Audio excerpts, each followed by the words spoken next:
6th for sure. Okay, my daughter's graduating, she's getting her master's degree, she's graduating that day, so I'll be gone. So I didn't know if you guys, I didn't know about this until like a month ago, so it just came up not too long ago. But I can meet next week, next Sunday if everybody would like to. I didn't know what your Thanksgiving plans, how that would all entail, or if that would be a problem for people or not. I can't be here. You can't be here? No, that's Okay. when we have our get-together. Okay. Anybody else? Give it on to the next Sunday. Well, that'll be 2 weeks I'll be gone. Oh, two. Because December 6th I'm going to be gone. So that would be 2 weeks tonight, and we wouldn't meet again in 3 weeks. So, is anybody else going to be gone then? You guys will be gone, okay. You'll be, okay. I'll have information for anybody. I think they're going to try to record stuff. So if you miss, you can get it, Okay. I guess, on the church's website. Is that right, Melinda? It'll probably be on YouTube because the church website is down right now due to malware that they're trying to get off of it.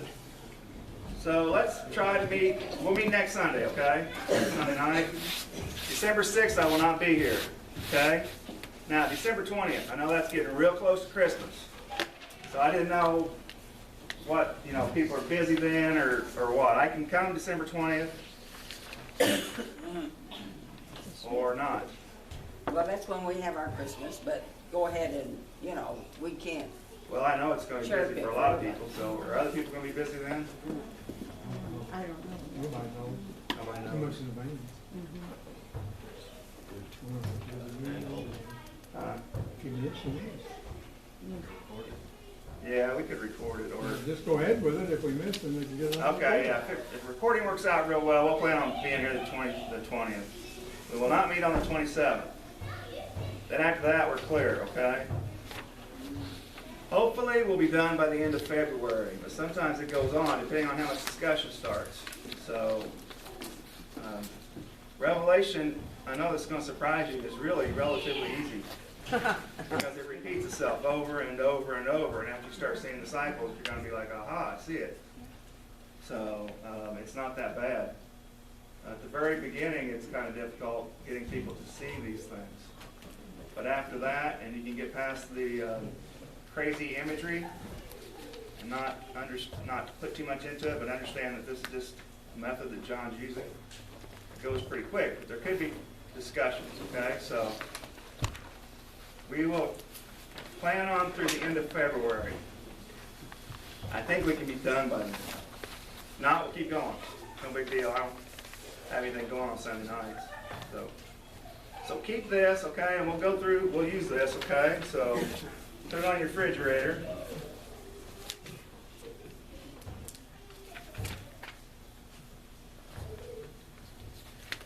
And I'll try to remember to have Melinda put it in the bulletin too, so it'll always be there. And then also my contact information's up there. Okay, so if during the class you think of something and we run out of time, or you're nervous about asking, no big deal. You can call me or send me an email. I'm glad to answer any questions you have. No problem. So feel free to call anytime. I go to bed at 10 o'clock, so please don't call after 10, all right? But email works real well for me. So if you want to do an email, that's fine. I won't answer till the morning, but you can send an email, all right? So, but call if you want to. If I don't answer the phone, make sure you leave a message. Because if I see a weird number come up, I don't answer it, okay? I'm kind of that way, so.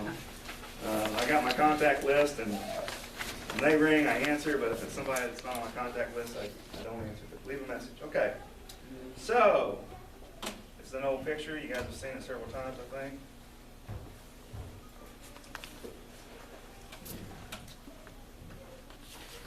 So, let's talk about Revelation.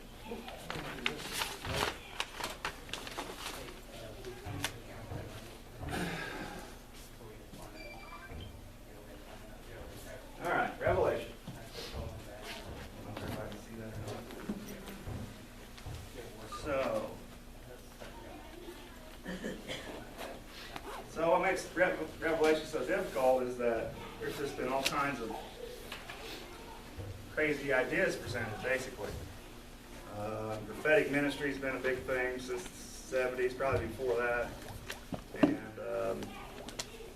they have neglected to understand where the church has stood historically.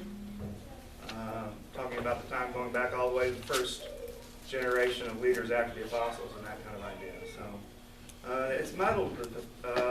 Muddled revelation made it very difficult, and made it a lot of the Bible difficult to understand because they projected everything into being a modern day setting for a lot of these things. So Revelation's set within a first century, okay? And it's dealing with Christians who are having a difficult time being persecuted. And John is writing in order to encourage them. In fact, Revelation is a letter, or writing, I should say writing, about encouragement. Encouraging Christians to remain faithful to God no matter what they go through. So, a major theme in Revelation then is the persecution theme. But there's another subtle idea that comes up later, and it's a seduction idea, meaning like you're seduced into accepting of secular values, and that would pull you away from God. Okay, so that comes up later. But mainly it's about persecution. Set within the first century. So, when you're reading through Revelation, just kind of keep this in mind, the persecution, because it's going to come up over and over and over. People going through difficult times. People calling out for God, for help, that kind of idea. So also, the persecution theme is kind of difficult because we do not know of a widespread type of persecution that's going on during this time. There's not any historical record of that. That doesn't mean it didn't happen, but it means we don't have any record of it. So dating Revelation is kind of difficult. There's two proposed dates of writing for Revelation. One of them is during the time or before 70 CE, around Nero's time. He was a Roman Caesar, emperor. He actually did persecute Christians within Rome itself. Okay? Caesar, or Nero, may have had some mental issues, or he may have had a disease that led him to have mental issues, but he became a complete lunatic. And just out of probably honoring us more than anything, he set fire to part of Rome himself, the emperor did, and he blamed it on Christians. And then later on, he actually captured or arrested some Christians, and he had a garden in the back of in the palace grounds, and he actually mounted these Christians to poles and set them on fire to light his garden. So we do know of that. That's historically recorded. So there was a local persecution, but there wasn't a widespread persecution. The 70, writing before 70 would be relevant because when we're reading through Revelation, we're going to see temple imagery. Back in Revelation 11, we see the measuring of the temple and some layouts of the temple and so forth. And so it seems like if John was to present this information, then there must still be a temple around, because it'd be kind of silly to present it with the temple being destroyed. So that would be one argument. Another time, possibly, is 95. That would be under the Emperor Domitian, but again, we don't have any record of any kind of persecution during that time. People are just kind of speculating. So we don't really know, but we do know that there's difficulties going on for Christians during this writing time. So let me show you a map real quick, kind of show you what's going on.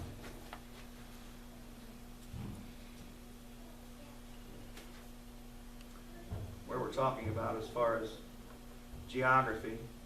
So this would be, so down here is the Mediterranean Sea.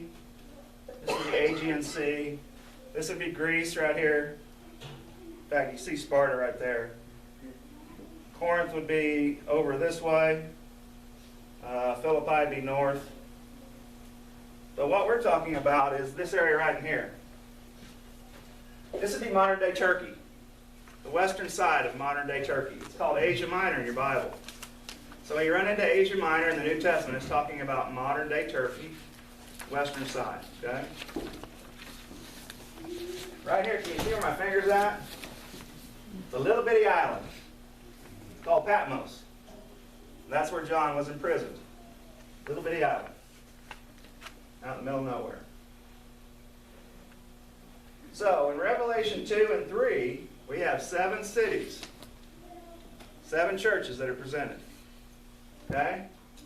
So here's Laodicea. So that's right here where the star is. Here's Philadelphia. Here's Sardis. Thyatira. Pergamum. Smyrna. And Ephesus. So they're all in a local region there, okay? So that's where, those are the 7 cities that John writes to. And it's also possible that 7 has a symbolic nature of, like, he's writing to lots of churches. So he just uses the 7. Talks about the 7. Numbers will end up being symbolic in Revelation, okay? So, now what happened is that if we go with after 70 writing for John, after the temple's destroyed in Jerusalem, 70 is a big date in the New Testament, so kind of keep that in the back of your mind, 70. Because in Jerusalem, that's when the temple's destroyed. The Romans come in, and they destroy the temple, killed many, many Jewish people. And this is the ordeal that Jesus is talking about in Mark 13, Matthew 24, and Luke 21. He's looking over the city. He's weeping for the city. He's talking about the city's going to be destroyed. Disciples ask him some questions about it, and he starts going into this long discourse about it, but he's talking about that. So after 70, you start to see Christianity and Judaism kind of splitting. Before 70, they're kind of running alongside. In fact, a lot of Christians would have went to synagogues. There wasn't too much of a difference as far as they accepted one another. It started to become more harsh after that. Of course, the Jews or Judaism adherents would have not accepted Jesus as Messiah. Okay? So we see some of these types of people in like the letters of Galatians, the circumcised group. Paul argues against some of these ideas in Romans. Okay? So after 70 though, so what happens is a lot of Christians begin migrating out. Jerusalem was a big Christian center at the very beginning. Acts, we see it in Acts 2, right? In fact, the disciples don't even leave Jerusalem until Acts 8. And that's after a huge persecution. Even after Jesus tells them in chapter 1, verse 8, he says, I want you to be my witnesses into Jerusalem, and to Judea, Samaria, and to the utmost parts of the earth. They do not leave until they're forced to leave. And then they start migrating out. But Jerusalem continued to be a main church. After 70 it's destroyed, they start migrating north. Also, Paul had been doing work in this area. And Paul would have been doing work east. Here's Colossia, or Colossae, I should say. Colossians, where we get Colossians. Paul would have been doing most of his work east, a little bit north, and a little south. So there are churches started here, okay? So, of course, Paul did work in Ephesus. But Ephesus is a leading city, and Randy talked about that today. Ephesus probably had 250,000 people in it during this time, so it's a big place. Very influential city. So that's kind of the layout. So we're talking about that area right there. And of course, Rome is farther this way. Rome would be setting over here. Italy. Okay? Farther west. Questions about any of this?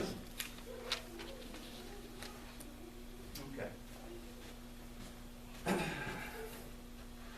Moving right along. So we're just going to do like an introductory situation this week, okay? So.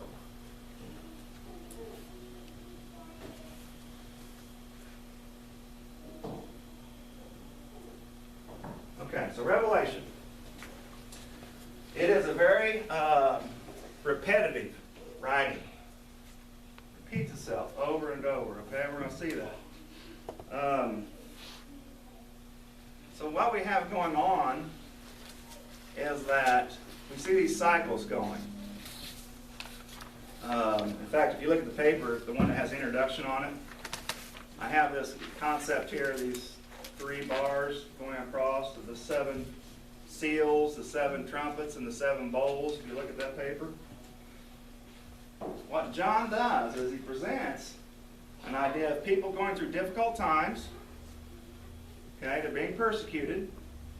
They cry out to God for help, and then God answers and provides judgment or justice. And this cycle repeats 3 times. Except every time it repeats, it gets more intense. Okay? Every time it repeats, it gets more intense.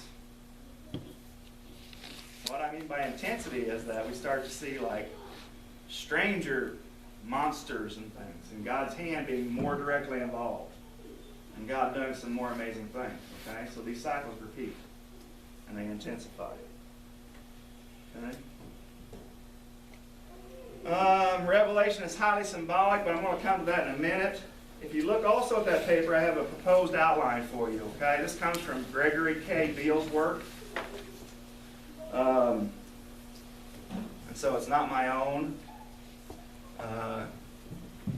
Beale is a leading scholar in Revelation. I think he's right on target with what he's saying. But anyway, so we see Revelation 1:1 through 1:8 as being the introductory section, okay? Introductory section.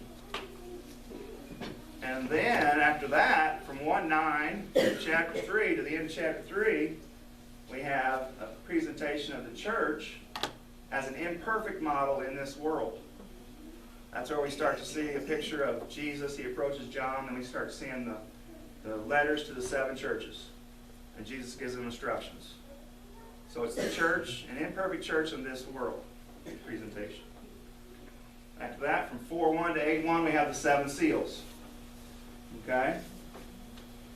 And then from 8:2 to 11:19, we have the 7 trumpets. Okay? And then in 12:1 to 14:20, it's a kind of a large section, kind of an interlude, but a deeper conflict, I guess, being presented there. Okay? But again, we come to the end, there's final judgment brought out again. And then 15:1 through 16:21, we have the 7 bowls.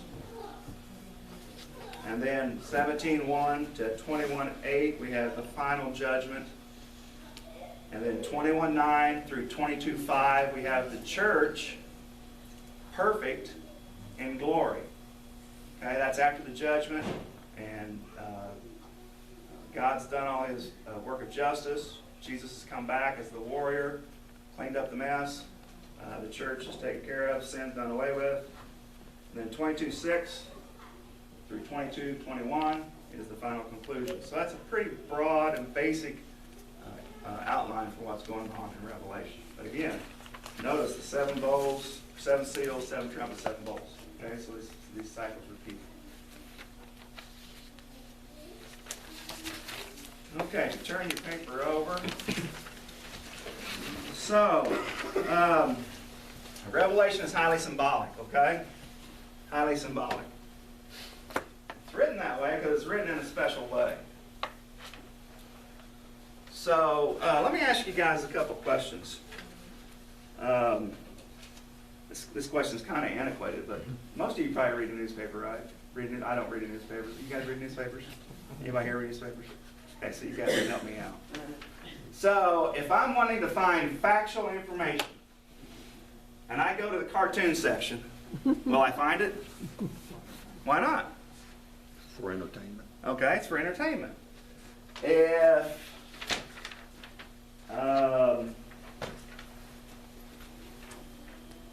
If I'm looking for a job and I go to the obituaries, will I be successful?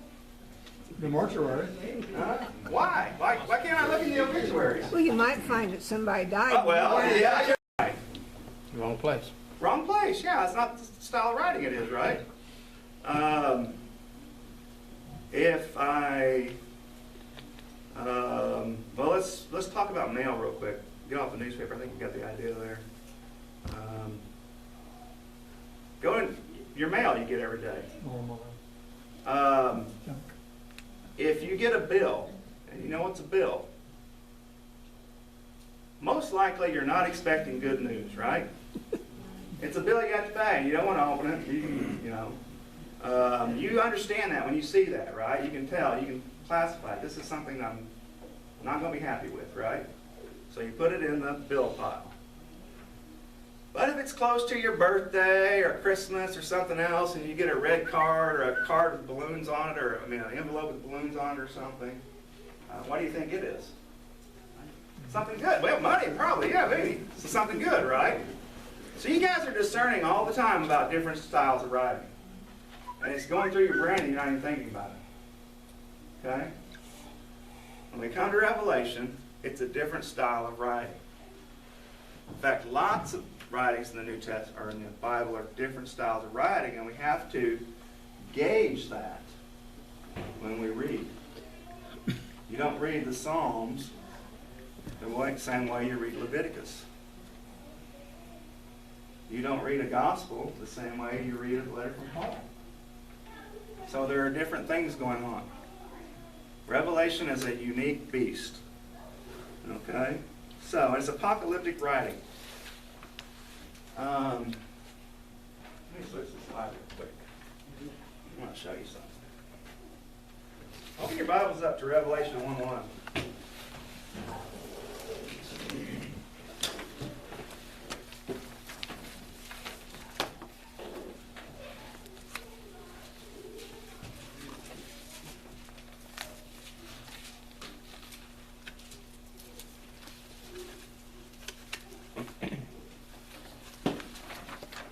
Revelation 1:1.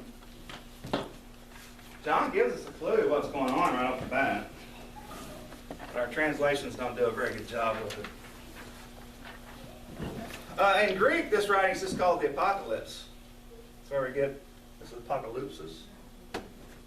So he starts off, he says, the Revelation or the Apocalypsis.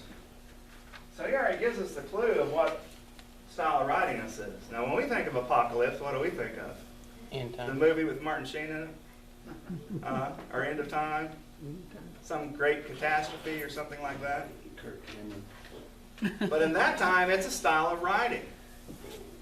So from about 200 years before Jesus to about 200 years after Jesus, this was a very popular style of writing for the Jewish people. Okay? So what is typical of apocalyptic writing? Well, before I can answer that, you have to understand history of what's going on. The Jewish people have been a conquered people for a long, long time. By the time Jesus is born, they have been subservient to another nation for at least, the kingdom breaks up in the Old Testament, so I won't go into that too much, but just around 600 years, they have been a conquered people. First it was the Assyrians. Next it was the Babylonians. Next it was the Persians. Then after that were the Greeks, Alexander the Great. And the Greek time is the in-between time in our Testaments. That's why the Greeks are not talked about in the Old Testament. It's because it's in between time. From Malachi to the New Testament, there's about 400 years there of no writing. That's when the Greeks are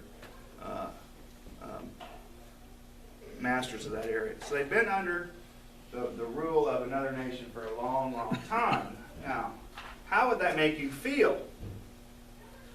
I'd imagine it'd make you feel pretty crummy, wouldn't it? You're not... Empowered. What was that? You're not empowered. Yeah, you're not empowered. People are telling you what to do. You have soldiers running around your town. It's just not a very good deal. So, apocalyptic writing then has a very negative outlook on the world because things are pretty rotten for the Jewish people. Well, they'd always been hoping for what in the Old Testament? A Messiah, right? That was going to what? Kick these people out of our land, right? So they're wanting this Messiah to come. They misunderstood Jesus because why? Because he didn't kick out the Romans. Okay? So they had the wrong view of a Messiah. But they're hoping for this conquering Messiah. So while they're writing this, it has a very negative outlook on the world. Like, woe is me. Things are horrible. How are things going to turn around? Okay? Victim mentality rather than a victor mentality. They had a victim mentality. Yeah, exactly, yeah. But they were whiny. I mean, even when Moses took them out, all they did was, moan and groan Right. about every little thing not going their way, He was gone too long, that we'll do our own thing now. Very good. Yeah. They always had trouble following God. Yeah, they're whiny. Yeah, they were never able to completely depend upon him. But it seems like things start to turn around after Ezra, and about the time of Ezra and Nehemiah. Because that's when they start to figure it out. We didn't follow the covenant that God established with us. That's why we went into exile. And so then they began to be very firm about following the law or the Torah. So a lot of you aren't in my Sunday school class. I'm sorry if I say Torah. Instead of saying the law, I say Torah because I think the law is a bad idea for the Old Testament covenantal guidelines. So it's Torah, okay? So they started to understand that they needed to follow these guidelines strictly. So then they began to establish more rules. They began to build a hedge around. That's what the Pharisees called it, was a hedge. They built a hedge around the Torah so someone can't even get close to breaking a rule. So this is the time when you start seeing groups. It wasn't called the Pharisees then. It's called the Hasidim, meaning the holy ones, or wanting to be holy. And so they understood that if they could get their act together, maybe God would release them or free them from this, but it never did happen, okay? And they were looking for the wrong type of Messiah. So this writing, apocalyptic writing that we have in Revelation, and there's also apocalyptic writing in Daniel, parts of Daniel, okay? So it has a very negative outlook on the world, presenting people who are being persecuted, highly symbolic. Lots and lots of symbols. Okay? They plead for God's intervention. Okay? And then at the end, there's a hope or actually a presentation of God's justice. Okay? So in Daniel, we see the Son of Man riding on the clouds, going to sit by the Ancient of Days. And at that time, the Ancient of Days gives him the book to enact justice. And so we see that in Daniel. In Revelation, we're going to see that at the very end. Justice comes. But we see hints of it coming up as the cycles start to repeat. And at the very end is when it really just blows up. Okay? So, also in apocalyptic writing, there's a dualistic perspective. Okay? So what I mean by that is that the people attribute their problems basically to not only their disobedience, but Satan is acting against them. So we have this battle, like God versus Satan, okay? Now, John is not trying to say, nor would he ever try to say, nor does the Bible ever say, that Satan is of equal power to God. It's just not so. There is only one uncreated being. Who is that? God. Only one. That's it. Uncreated. Everything else is what? Created. Created. So yes, Satan is a created being. Okay? So they attribute a lot of their problems to Satan fighting against them. We see that language in the New Testament. But John tries to tell them is that as long as you stay true to God, no matter what Satan does to you in this world, he cannot affect your eternal situation. Okay? That's the key. He can cut your arm off, cut your leg off, cut your head off. As long as you stay true to God, you're going to go be with God. Okay? So we have this kind of dualistic perspective going on. So when you're reading through Revelation, you'll see images of this evil character, a dragon. Okay? And he gives power to beasts. But when all this starts to unfold, we see that it says that God allowed the dragon to make war against the holy ones. Okay, so God allows all this to happen. So it's not like Satan's out there freewheeling. Okay? Satan can only do what God allows him to do. If God says no, it doesn't happen. In fact, do you remember a time when God said no? Yeah, Joe, Very good. What happened? he said, you do anything you want to him, and he will not denounce me, but you Right. cannot kill him. Exactly. And so Satan couldn't go beyond that, right? I wanna know something. Yeah. Abraham, this goes all the way back to Abraham, really. I think where the splitting from good and evil, started with the bastard child that he had with the concubine, and he got sent off into the wilderness, and then when he had Isaac, and Isaac became of the pure blood, and his descendants as many as the stars, and so did his offspring that was of the concubine, which was not actually it was basically handmaid, which wasn't legal in God's eyes, I don't think. And they kind of went off, and I wonder if that is the radicalism that we see nowadays that has developed over time, and God knew this was going to happen right then. Right. It's kind of like a split right there. Yeah, we're kind of getting away from what we're talking about, but What leads to this? it says Ishmael's the father of the Arabs. If that's the same type of people that's going on today, yes. But let me back up a little bit farther. We see the introduction of sin into the world in the garden when God told Adam, "Don't take the fruit from the tree of knowledge of good and evil." And then the serpent comes and he persuades both of them. It's not Eve alone. Adam's right there. It's in the Hebrew. Adam's right there, and the problem Adam is he didn't speak up and say, God told us not to do that. He didn't speak up. He was a mouse. So they took the fruit and disobeyed God. That's where sin comes into the world. Now, where exactly does evil come in? There must have been evil before that. But we don't have anywhere in the Bible where it tells us what happened. So that's as far as I go on that right now, okay? But we can touch on that again later on in the week. I just want to make sure I get through the rest of our introduction stuff. So just keep that in mind, and we'll come back and revisit that, okay? But good question.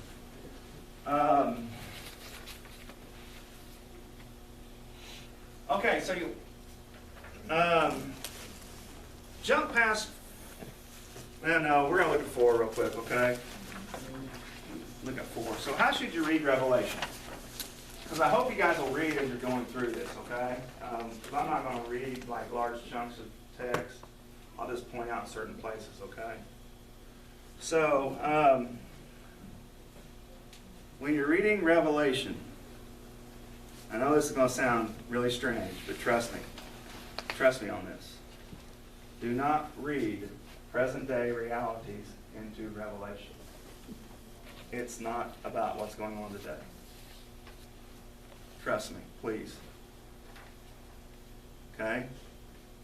Do not read present-day realities into Revelation.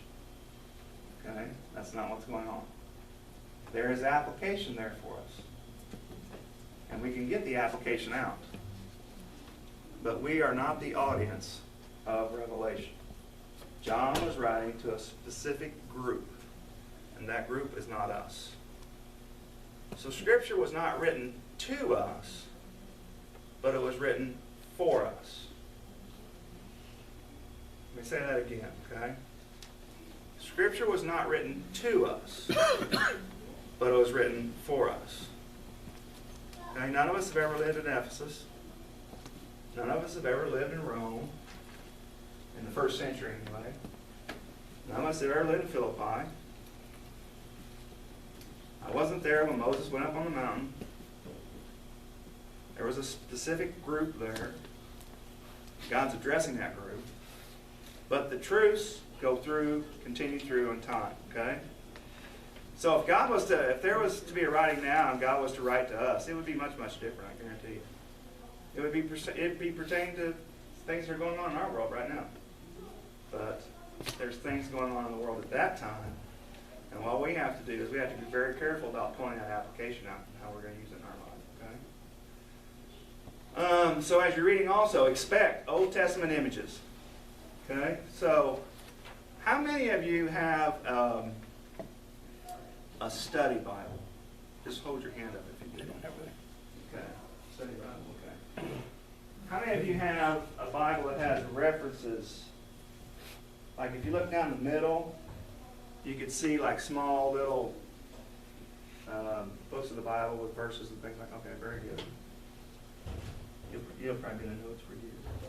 So as you're reading through Revelation, pay close attention. Okay, there are very, very few. I think chapter 1 is the only chapter that has actually a quotation from the Old Testament. The rest of the time, it's all images. So, if you know your Old Testament really, really well, you're really going to start picking up on Revelation really quick. Okay? It has Old Testament images and symbols. It's just all over the place. But John's not going to say, I got this from Isaiah. He's not going to say, I pulled this from Psalm 89. He expects you just to know it. Okay? So, if you have a study Bible or one that has the reference markers on the inside, it'll probably direct you to where that's coming from in the Old Testament. So, some of the popular places for John. He likes Genesis chapter 2 and 3. In Genesis 2, we have the introduction of the tree of life. The tree of life comes back in Revelation chapter 21. And in fact, it's trees of life there. It's multiple. Abundance of life. Okay? So, Revelation is the perfect ending point from the horrible beginning of Genesis. Because in Genesis, what we have is that Adam and Eve disobey God. And God says, because you've done this, what will happen? You will die. That's what he says. You'll die. Revelation, what we have is life being presented. So we have the removal of the curse. In Genesis 2 or Genesis 3, God places a curse on creation because of what happened. And in Revelation, we have the complete removal of that curse. Now, in between, we have Jesus. Okay? And so what Jesus does, as Paul teaches in Romans 5, he ends up being a counterpoint to what Adam has done. And so Adam ushered in death. Jesus ushers in life. But we still have physical problems. Sickness, people doing horrible things to one another, accidents, natural disasters, those kind of things. But no matter what happens to us in this life, if we belong to Jesus, we go where? Heaven. To heaven. Exactly. After Revelation's over, all that's done away with. It's gone back to the way it was initially. If you remember how it was initially, we only see a brief little glimpse of what's going on. But we have Adam and Eve in the garden, and I think we'll have clothes on and things like that. So don't think, oh no, will we run around naked? No, I don't think we're going to be running around naked. I don't think we'll actually be living in a garden either.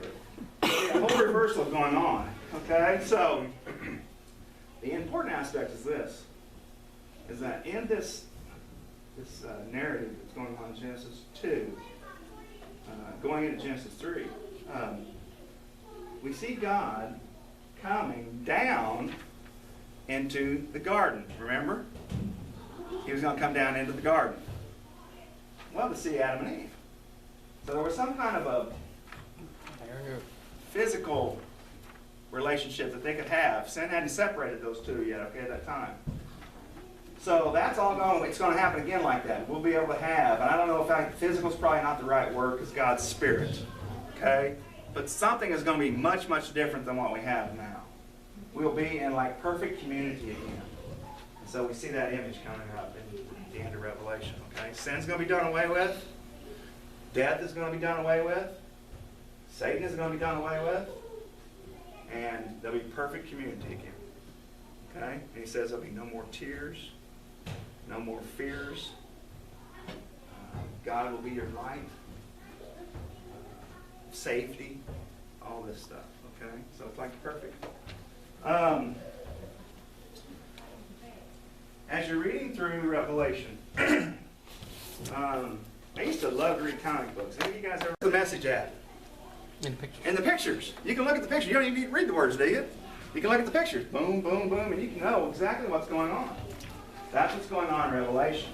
Except he's using word pictures. Okay? Word pictures. So he presents a picture with all these words, but the action is carried in the pictures. Okay? So, try to read it like a comic book in a sense. Okay? Lots of action, lots of things going on. Okay? Revelation presents comparative associations between good and evil. I just listed a few here. You should probably start picking this up more. Okay? With the evil being portrayed in a very unappealing manner. Okay? And the purpose is to show the superiority of good. Well, why would that be? The Christians need encouragement. So the good is shown to be better. It's better anyway, but they need to be reminded of that. Okay? So we see symbols of good like in 5:6, the lamb, which is a picture of Jesus, looking as if it had been slain. Okay? Or as it had been slain, that kind of idea. Well, then we have the lesser comparative symbol of an evil beast, the beast with the fatal wound.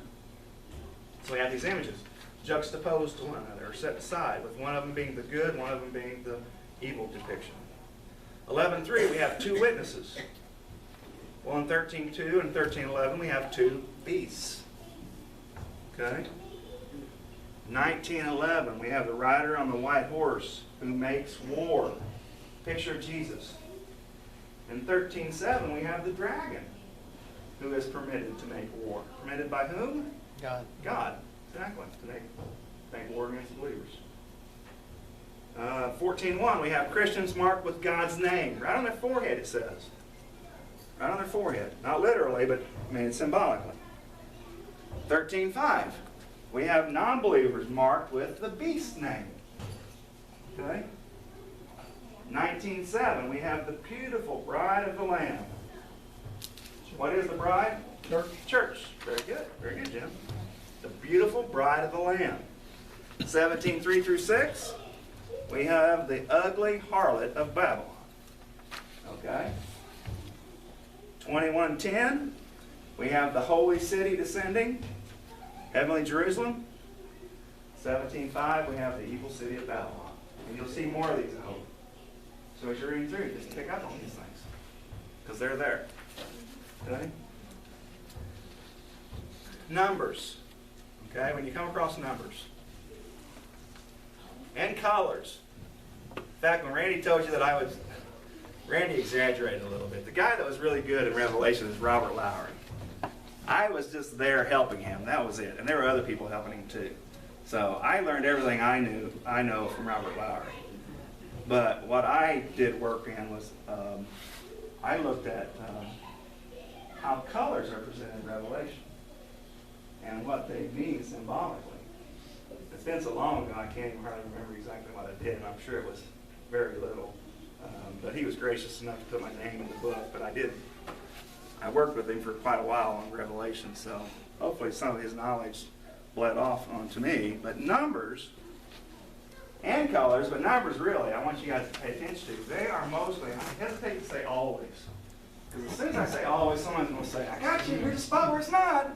So, but most of the time, mostly, mostly, okay? Mostly, numbers are always symbolic in Revelation. So important symbolic numbers are 2. Why would 2 be symbolic?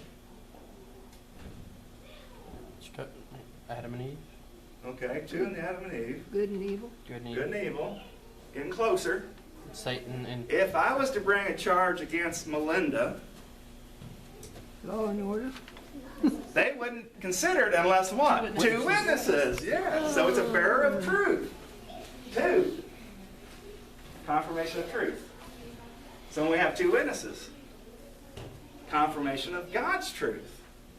2 beasts being a silly caricature of non-truth in a sense, okay? 4. Why would 4 be symbolic?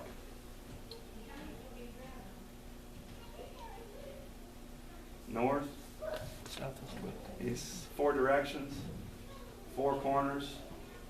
So 4 ends up having an idea of like the whole world.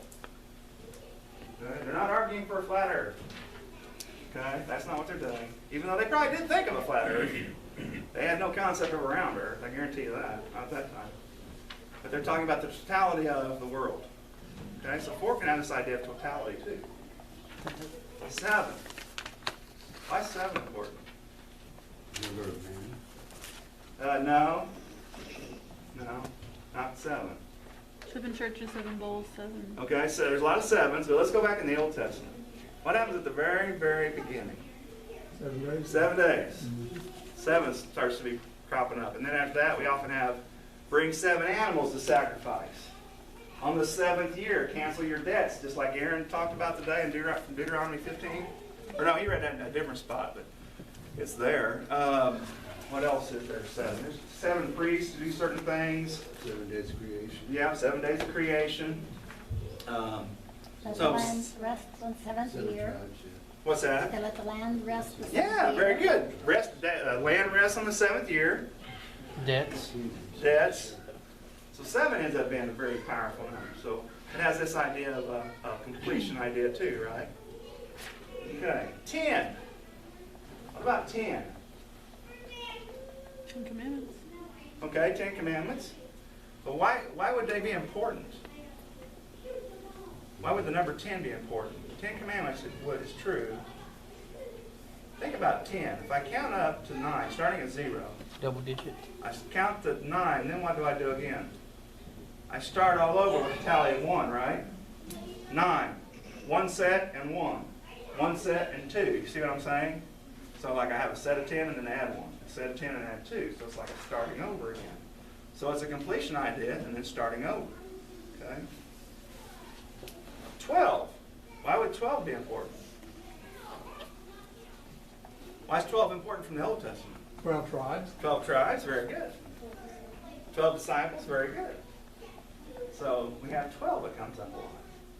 So 12 ends up having this idea of like, that's all right, don't worry about that. You guys have your phone ring, it doesn't bother me, leave your phone on, just, walk over there and take care of whatever you got to take care of. I don't have anything that important to say. Anyway, so 12 tribes, it ends up having this idea of God's community. Okay, so then when we see multiples of 12, like 144, because 144 is actually 12 times 12, okay, we start to see things coming apart, like a complete idea of God's community, okay? Be aware of the historical period. I just want to run through real quick and leave you a couple minutes for questions. I touched on that. One thing about this also, I talked about symbols and I didn't talk about this, I'm sorry. In verse 1, it gives us a clue. John gives us a clue already.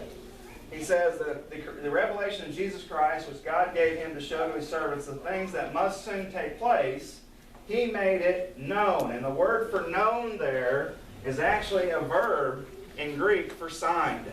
So we could say it, even though it would sound really weird. He made it signed. So he's already given us a clue right there. Oh, the ancient people would have picked up on this right away, but our translations don't show it very well. Okay? So he's introducing it. This is going to be shown to you through signs or symbols. Okay? Apocalyptic writing.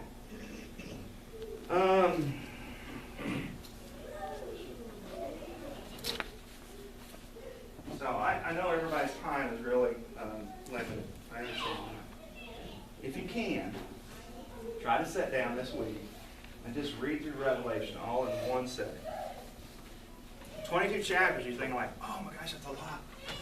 It's not. Revelation is really not that long. Once you start going, it goes pretty fast. Okay? It goes pretty fast. So try to do it in one setting. Also, try to read each section that we'll be covering each week. So what we're going to cover next week, you can write this down, is I don't think we're going to go all the way through this, but I'm going to try. I'm going to try to go to chapter, we'll just say chapters 1 to 3. Okay, we probably won't get all the way through that, but if that's all you get to read, you'll be in good shape. So if you're busy and all you can read is chapters 1, 2, and 3, you're gonna be in really good shape, okay? Pay attention to everything that I've talked about above, and then just write down your questions as you come across, okay? Or if you're thinking about something I said tonight, email me or bring it back next week or whatever, okay? So we'll start jumping into this next week, and I'll always have a handout for you when you get here, okay? So any questions or anything? Anybody? I didn't explain very well? Well, that helps a lot. It gives some introduction to it. Yeah, so I'll kind of give you an idea of what to look for. What do they consider Babylon back then? Who was it? It would be any community that stands opposed to God's community. There was a lot of Babylon. Yeah. We'll see other cities too, Sodom and Gomorrah. Remember those? What happened to them in the Old Testament? Or not. They're destroyed. And he likens Jerusalem to Sodom and Gomorrah in Revelation 11. So there are others there too that are brought up. So we see these evil cities. But Babylon, in a sense, basically because the Hebrew people were exiled into Babylon, it became notorious for like the people that stand against God, that kind of idea. So they ended up being depicted as like this evil community. And so Peter talks about, at the close of his letter in 1 Peter, he says, I write from you in Babylon. And we think that it probably means he's talking about Rome.